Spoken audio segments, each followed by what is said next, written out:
Hello YouTubers, I'm Justin, and today on Dash and Run we're going to be doing the follow-up video to the recently unboxing video I did of this camera here, which is the Polaroid Snap.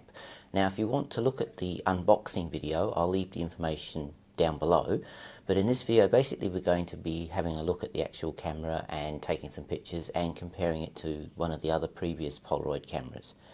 Anyway, let's start with a tour of this camera. So going from the front, you can see you've got your flash and you've got a lens cover. Now that's a magnetic lens cover, which is quite neat, so you won't lose that, so that's quite a handy feature. Now on this side is basically where the film will come out, and then on this side you've got your charging port, which is a micro USB, and a micro SD card slot. On the bottom you actually have a tripod mount, which is pretty neat. The back, you've got the compartment for where the film goes. Basically you just flip it like so and then the film will go in there, and you've got a couple of LEDs telling you when it's about to print and also how much charge is left in the battery. And then finally on the top you've got a few buttons here. You've got this button here which allows you to select between sepia tone, black and white, colour. This adds a border to your images, a bit like the old Polaroid images. This is your timer button, your trigger firing button, and the on and off switch is kind of unusual. It's basically this here, which is actually also the viewfinder. So when you press down like that, it pops up. It actually turns the unit on, which is quite an unusual feature. As you can see here, it's lit up and it's come on now. And when you push it down, it actually also turns the unit off. So that's your on and off switch. So that's quite unusual. Anyway, let's go and load some film in this and set this camera up to take some pictures, and we'll go from there. Right, I've got some film now, and it's the Polaroid zinc paper film. Now basically these come in a pack of 10 and they're sort of sealed up in this alfoil material. So you basically open them up and you see how you've got this blue card. You want to put that down the bottom, so that will be your first card to print out. So we load it up like so and shut that down, and then again if I push this button on the top here, which will activate it, and so now the unit will come on, and then press the trigger button and that will activate the camera to take a picture, but it won't actually take a picture. What it's going to do is it will print that blue piece of paper out, and that's like a calibration for the printer. So we just let that print out. That takes a few seconds.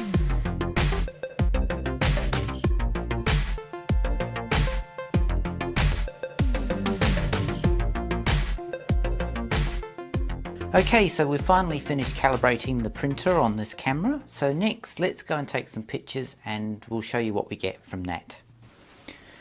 Okay, so before we go and take the Polaroid Snap out and use it, I've just brought in the previous Polaroid model. Now this is the Z2300, and what I'm going to do is set the Snap and this model up on a tripod type mechanism and basically take the pictures from this camera and the Polaroid Snap so that you can have a look at the image quality between this one and the Polaroid Snap to see if there's any difference.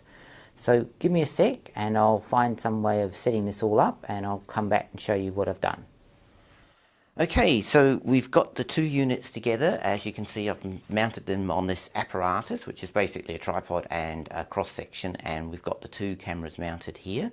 So what I'm going to do next is take them out and take some images with them, and then we'll see what the image quality is like between these two cameras, taking basically the same image. They're not going to be quite the same, but as close as I can get it. And also then we'll have a look at the printing speed and see if there's an improvement in image quality and printing speed on the new model over the old one. So next, let's go and take some pictures.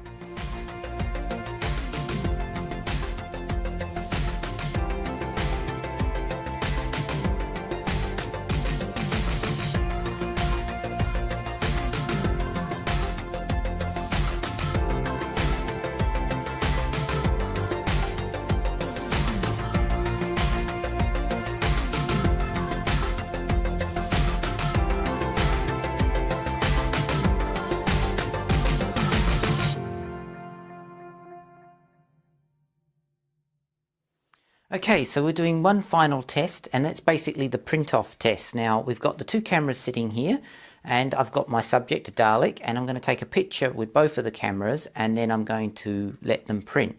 Now, admittedly, this particular Polaroid camera, you have to go in the menu and select print, so there will be a couple of extra seconds while it does that, but it'll give you a rough idea if they're around about the same speed for printing.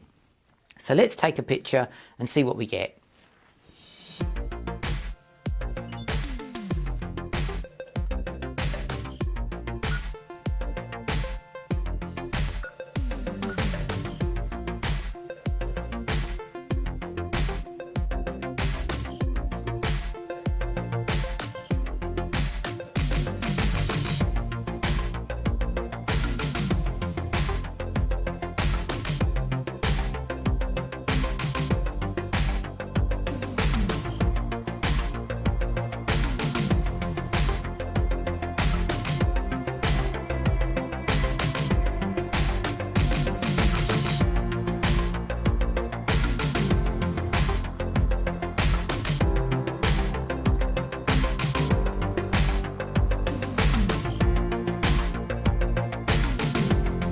Well, there you go, there's the print test, and there really wasn't anything in it. It wasn't very scientific, but it did give you an idea that they're pretty closely matched, and there's not really anything better about the Snap over the previous model when it comes to printing. Anyway, I want to do one final thing, which is basically show you the printed images from these two cameras.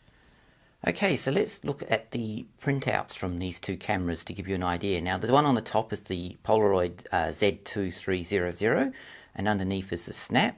Now you can see there's definitely a focal difference, like the Snap is obviously a wider lens, but you can also see when you print these images out on default setting that the Snap is slightly less saturated and a little bit darker than the Polaroid Z is printing out. So it gives you an idea that there's definitely something going on here where the printing isn't quite uniform between the two cameras. I've got another shot here, and again this is something similar. You can see you've got the Polaroid Z here, which has produced quite a nice vibrant, probably slightly oversaturated image, and the Snap slightly less oversaturated. But in this case it's actually the Snap that's better. It tends to be a bit more closer to what you're actually seeing, where this is a little bit too much saturated.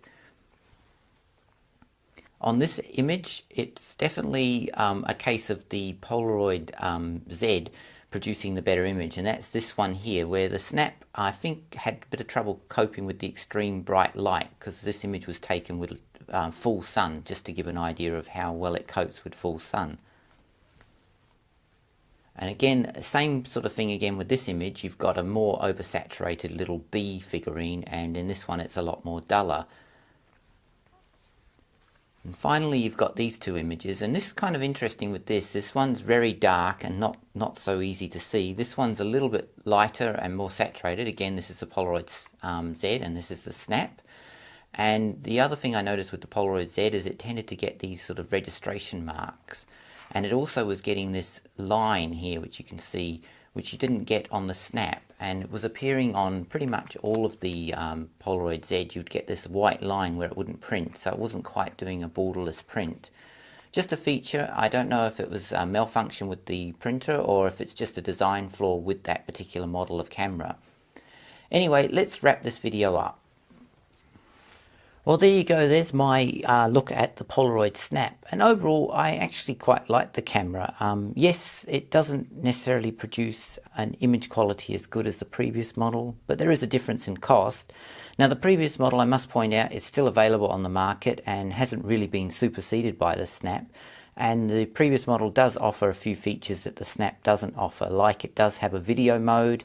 It also has the ability to print your images from other cameras, because you can put them on the memory card and then print them off with this, where the Snap basically all it can do is print the image you've taken and then it stores an image on the SD card for later printout. So there's a couple of differences between the two. Would I get this camera if I was looking for an instrumented camera? Probably yes. I think it's quite a trendy looking camera, and it certainly produces reasonably nice images. Like its predecessor, it really does need good light though, so if you are going to get these cameras, I definitely recommend when you take images with them to definitely make sure it's a well lit room, or you're doing it outside, because you'll be disappointed the quality will not look very good. Anyway, I hope this has been of interest to someone, and as always, thanks for watching and please subscribe to my channel.